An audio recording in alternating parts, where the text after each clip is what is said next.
Bismillahirrahmanirrahim. Assalamualaikum warahmatullahi wabarakatuh. Waalaikumsalam warahmatullahi wabarakatuh. Alhamdulillah wassalatu wassalamu ala Rasulillah wa ala alihi wa ashabihi wa mawala wa la hawla wa la quwata illa billah wa ba'd. Sahabat Majelis Jumali yang dirahmati Allah, apa kabar semuanya hari ini? Semoga senantiasa dalam keadaan sehat walafiat, dan tentunya juga saya ingin menyapa seluruh sahabat Majelis Jumali yang mungkin atau barangkali hari ini dalam keadaan sakit. Semoga Allah berikan kesembuhan dari penyakitnya dengan segera. Senang sekali tentunya pada kesempatan kali ini saya Yan Fatur Rahman akan menemani sahabat semua untuk sama-sama belajar tentang ekonomi Islam. Dan tentunya di tengah-tengah kita sekarang sudah hadir alhamdulillah Bapak Dr. Endang Jumali. Assalamualaikum Bapak. Assalamualaikum. Apa kabar Bapak? Sehat Bapak? Alhamdulillah sehat. Alhamdulillah sehat semuanya. Semoga dapat kesehatan, diberikan kesehatan dari Allah Subhanahu wa Ta'ala. Jadi Bapak melihat fenomena ekonomi Islam, khususnya perbankan syariah di Indonesia ini trennya begitu marak dan berkembang. Dari data yang kami terima melalui laporan Otoritas Jasa Keuangan per Maret 2020 ada sekitar 14 bank umum syariah dan ada unit usaha syariah yang dimakan oleh bank konvensional sebanyak 20, bahkan ada bank pembiayaan rakyat syariah sebanyak 163, dan tentunya ini merupakan satu kegiatan atau aktivitas ekonomi Islam yang sangat marak gitu Bapak ya.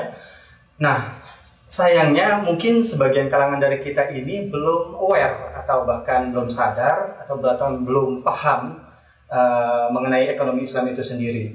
Nah, pada kesempatan kali ini kita sahabat Majelis Jumali ini ingin mendengarkan atau belajar secara langsung dari pakarnya ya. Kebetulan beliau adalah dosen sekaligus dekan untuk ekonomi Islam di Universitas Surya Kencana mengenai Tatek Bank from A to Z mengenai ekonomi Islam. Nah, silakan Bapak. Ya, terima kasih Saudara Yan Fatur Rahman. Assalamualaikum warahmatullahi wabarakatuh. Semua sahabat Majelis Jumali yang saya cintai dan saya hormati. Pertama, puji syukur kepada Allah Subhanahu wa Ta'ala, dalam kesempatan ini kita bisa berjumpa kembali di Majelis Jumali. Dan tentu tema kita kali ini adalah tentang bincang ekonomi Islam. Tadi Saudara Yan sudah menyebutkan bagaimana satu fenomena yang ada di Indonesia sekarang ini tentang perkembangan ekonomi Islam. Saya ingin bicara dari aspek bagaimana Islam itu memiliki sebuah karakter yang bersifat syumuliyah. Artinya bahwa Universitas Islam itu adalah tidak hanya mencakup dalam konteks peribadahan saja. Maka dalam konteks rumpun keilmuan, kita bisa lihat bahwa Islam itu ada yang disebut dengan akidah, kemudian juga syariah dan akhlak. Nah, dari syariah itu muncul sebuah pembagian baru disebut dengan muamalah atau yang disebut dengan ibadah mahdoh. Nah, dari muamalah ini kita bisa turunkan ke bawah, ada yang bersifat private atau yang disebut dengan special right, ya, kemudian juga ada disebut dengan public right, ya, jadi urusan-urusan yang bersifat individual, kemudian juga urusan-urusan yang bersifat umum. Nah, dari yang bersifat umum itulah ada yang bersifat masuk dalam kategori apa yang disebut dengan politik, kemudian ekonomi, culture, lalu juga ada yang disebut dengan sosial. Nah, karena kita adalah berbicara dalam konteks ekonomi, maka dalam perekonomian itu sendiri kita bisa mengenal apa yang disebut dengan finance, ya, atau yang disebut dengan keuangan. Nah, dari keuangan itu kita bisa turunkan lagi, ada yang disebut dengan perbankan, kemudian juga asuransi, kemudian kita bisa melihat bagaimana misalkan syirkah ya, atau apa yang disebut dengan kerjasama atau kongsi. Nah, kalau kita melihat dari rumpun keilmuan ini, maka saya kira ekonomi itu sendiri bagian dari khazanah keislaman. Karena kalau kita kembali ke short story-nya ya, atau historinya, kita lihat bahwa sejak dulu pada saat Islam itu datang, kemudian juga kita mengenal bahwa Nabi Muhammad adalah sebagai seorang pedagang, ya. Bahkan terkenal dengan sebutan Al-Amin, orang yang terpercaya. Nah, itu norma-norma itu sudah ada. Jadi ekonomi itu sebetulnya adalah bagian dari khazanah keislaman, di mana Islam juga mengatur terhadap tata kelola kehidupan yang bersifat individual dan yang bersifat publik, seperti itu. Masya Allah, tabarakallah. Sahabat Majelis Jumali, telah kita dengarkan tadi bagaimana sebenarnya Islam itu tidak membatasi aspek tauhid saja, akidah saja, atau Islam tidak terbatas pada aspek ibadah saja, namun juga Islam ternyata mencakup muamalah, dokter ya. Nah, dan antara muamalah itu adalah tentang ekonomi Islam. Nah, kita ingin lebih lagi mendalami tentang topik ekonomi Islam itu sendiri. Nah, kalau sebelum kita membahas lebih jauh bagaimana sistem perbankan dan lain sebagainya, sebenarnya epistemologi dari ekonomi Islam itu seperti apa? Iya, gini, kalau dalam konteks keilmuan kita mengenal ada istilah dengan filsafat ilmu. Dalam filsafat ilmu itu kita tahu bagaimana ontologi, kemudian juga epistemologi dan juga aksiologi. Nah, kalau kita secara ontologi bahwa ekonomi Islam itu adalah ilmu yang mempelajari tentang tatanan kehidupan individu dalam memenuhi kebutuhan hidup dasar. Itu secara ontologinya. Nah, kemudian secara epistemologi, bagaimana sih sebetulnya ekonomi Islam itu muncul? Maka berbagai referensi sudah menyebutkan bagaimana ekonomi Islam didefinisikan oleh berbagai pakar, ya. Misalkan saya mengutip pendapatnya Al-Arabi misalkan, atau Muhammad Abdullah Al-Arabi, di mana beliau menyebutkan bahwa ekonomi Islam itu ada sekumpulan norma dasar yang mengatur tentang tata kelola kehidupan yang bersumber dari Al-Quran dan As-Sunnah. Jadi menurut Muhammad Al-Arabi, ekonomi Islam adalah sebuah norma, sebuah tatanan yang bersandar pada prinsip Al-Quran dan As-Sunnah. Misalkan seperti ini. Dalam konteks kehidupan, Quran sudah menyebutkan, mengisyaratkan bagaimana kita bisa hidup dengan sesuai dengan syariah. Misalkan dalam surat Al-Baqarah ayat 60 disebutkan kulu washrabu min rizqillahi wa la ta'tsaw fil ardi mufsidin. Itu norma sebetulnya, makan dan minumlah dari rezeki yang Allah berikan kepadamu dan janganlah engkau berbuat kerusakan di bumi. Ada sebuah norma di situ bahwa silahkan kita sebagai khalifatul fil ard memakmurkan dunia ini untuk bisa apa? Mendapatkan sebuah kebutuhan hidup. Itu norma, ya. Kemudian dalam definisi yang lain disebutkan misalkan oleh Al-Mitwali itu juga menyebutkan ekonomi Islam itu adalah sebuah ilmu yang mempelajari tentang pola perilaku seseorang dalam memenuhi kebutuhannya. Jadi kalau tadi adalah sekumpulan norma, ya, kalau Muhammad Al-Arabi menyimpulkan sebagai sebuah norma kehidupan, tapi kalau Al-Mitwali mengatakan bahwa ilmu yang mempelajari tentang perilakunya. Perilaku dari aspek apa? Satu, misalkan aspek produksi, kemudian juga konsumsi, lalu distribusi. Nah, ekonomi Islam mempelajari itu. Bagaimana pelaku produksi barang, produksi jasa, bagaimana konsumsi seseorang berperilaku itu. Nah, itu dibahas dalam konteks keilmuan.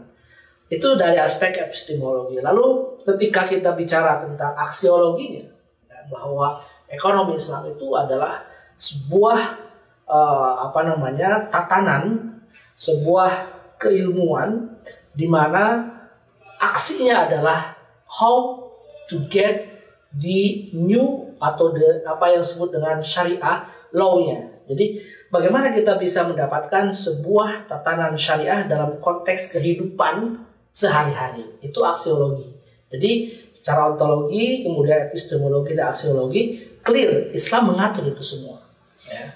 Masya Allah, sungguh sangat menarik dan sangat menarik pembahasan mengenai ekonomi Islam ini ya.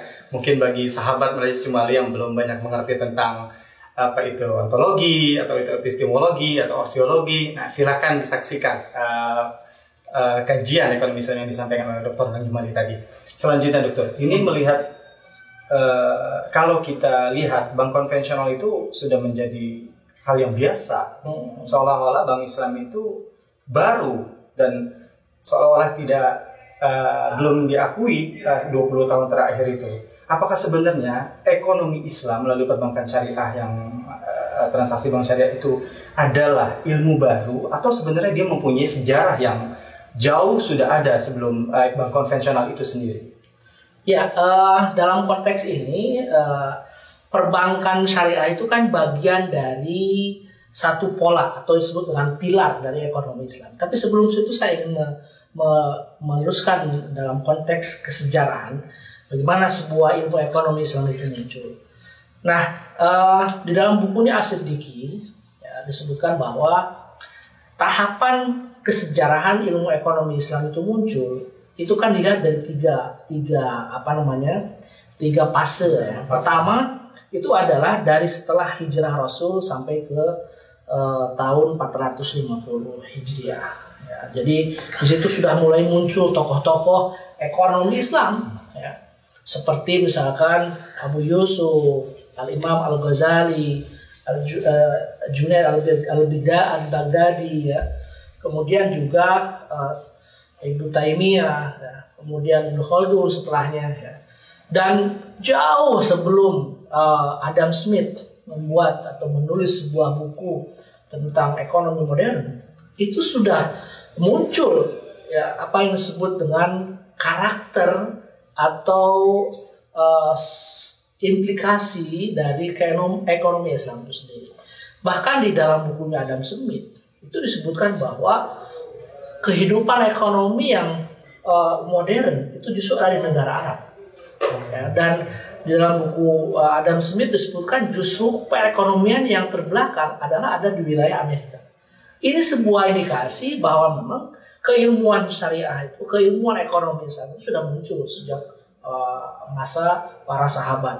Ya, kemudian juga Khulafaur Rasyidin, lalu At-Tabi'in, di mana di situ ada Abu Yusuf terkenal dengan kitab Kharaj, kemudian Al-Imam Al-Ghazali dengan Ihya Ulumuddin, di mana dalam kitab Ihya Ulumuddin juga tidak dibahas dari konteks keagamaan, tapi juga ekonomi juga dibahas. Lalu Al-Imam Junaid Al-Baghdadi dan lain-lain. Kemudian fase yang kedua adalah fase di mana setelah kurang lebih 5 abad, ya, itu ekonomi Islam itu muncul setelah 450 Hijriah itu, yaitu dari tahun 1058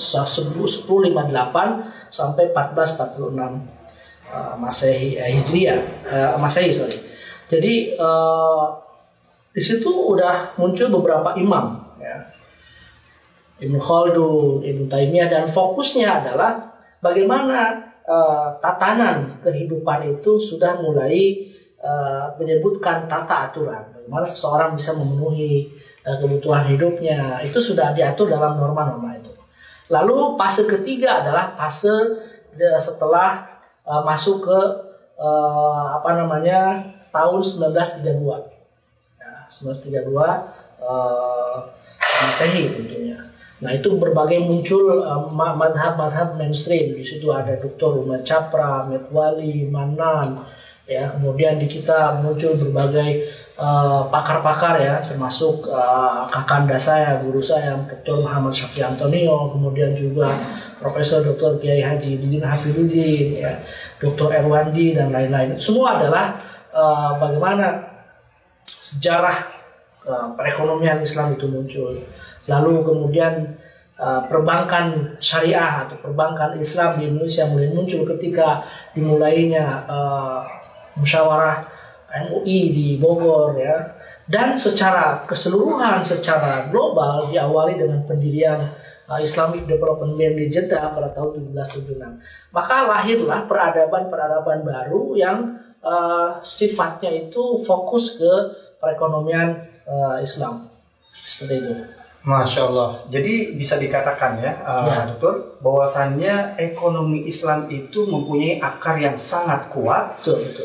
Dari zaman Rasulullah SAW. Dan bahkan bisa dikatakan Adam Smith itu terpengaruh oleh ilmuwan-ilmuwan ekonomi Muslim, ya, di zaman pertengahan. Ya. Masya Allah. Ini sangat menarik sekali. Tapi kemudian timbul pertanyaan, kalau memang ekonomi Islam itu sudah ada dari zaman dahulu, timbul pertanyaan sebenarnya apa distingsi atau diferensiasi karakteristiknya, kemudian prinsip-prinsipnya antara ekonomi Islam dan ekonomi konvensional itu sendiri? Ya baik, dalam konteks ini saya ingin mengutip pendapat-pendapat yang bersifat fokus ya. Artinya misalkan di dalam bukunya Yusuf Qaradawi tentang moral dan etika ekonomi Islam, kemudian juga ada buku-buku yang ditulis oleh Dr. Umar Capra, kemudian Amanan. Saya bisa menyimpulkan beberapa karakteristik yang ada dalam ekonomi Islam. Yang pertama adalah itu bersifat robbaniyah, ya, ketuhanan. Juga yang kedua disebut dengan akhlakiyah, moralitas. Ya. Kemudian insaniyah atau humanity atau humanis. Lalu juga yang keempat adalah bersifat wasatiyah atau moderat. Nah kita lihat dalam konteks robbaniyatul masdar atau berdasar pada nilai ketuhanan, bahwa tatanan ilmu ekonomi Islam itu pijakannya adalah Tuhan, pijakannya adalah Allah, pijakannya adalah honest, ketuhanan. Di mana dalam setiap perilaku, setiap langkah seseorang pasti akan merujuk ke apa yang disebut dengan syariah. Kita makhluk hidup, apa yang disebut dengan dalam ilmu istilah Ibnu Khaldun disebutkan al-hayawan an-natiq. Al-hayawan natiq. Itu memiliki sebuah pondasi hidup di mana kita mengarungi kehidupan di dunia ini. Ya, misalkan wa ma khalaqtul jinna wal insa illa liya'budun. Bahwa sesungguhnya tidak Allah semata-mata menciptakan kita karena beribadah. Maka karakter itu harus masuk dalam diri kita, bahwa segala sesuatu atau segala perilaku kita bernilai ibadah. Tuh. Yang kemudian juga misalkan ada sebuah hadis disebutkan di dalam kitabnya Al-Arba'in An-Nawawi, ya, mana di situ menyebutkan al-halal bayyin wal haramu bayyin wa ma bainahuma umurun mustabahat. Faman waqa'a fi syubhat qad istabra'a, ya, li irdihi wa lidini. Jadi kita tahu bahwa agama itu sudah menentukan ya ini halal, yang ini haram, di mana keduanya atau di antara keduanya adalah hal-hal yang bersifat syubhat. Agama meyakinkan kepada kita untuk senantiasa menjauhi hal-hal yang syubhat. Seperti apa? Seperti seorang penggembala yang khawatir gembalaannya itu masuk ke tanaman orang atau misalkan bukan haknya. Jadi itu yang pertama. Jadi robbaniyatul masdar konteksnya adalah kebijakan atau menjadi pijakan dalam konteks kehidupan. Yang kedua adalah akhlakiyah atau yang disebut dengan morality. Ya, morality di sini bagaimana seseorang dalam memproduksi barang, dalam mengkonsumsi, dalam mendistribusikan, itu dia harus memiliki moral yang Islami tentunya.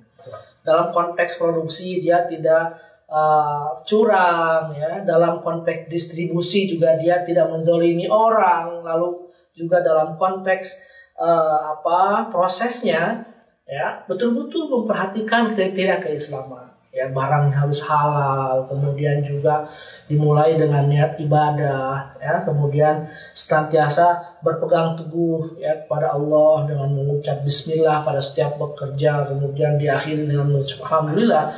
Nah itu adalah karakteristik yang kedua. Kemudian ketiga disebut dengan humanis atau insaniyah.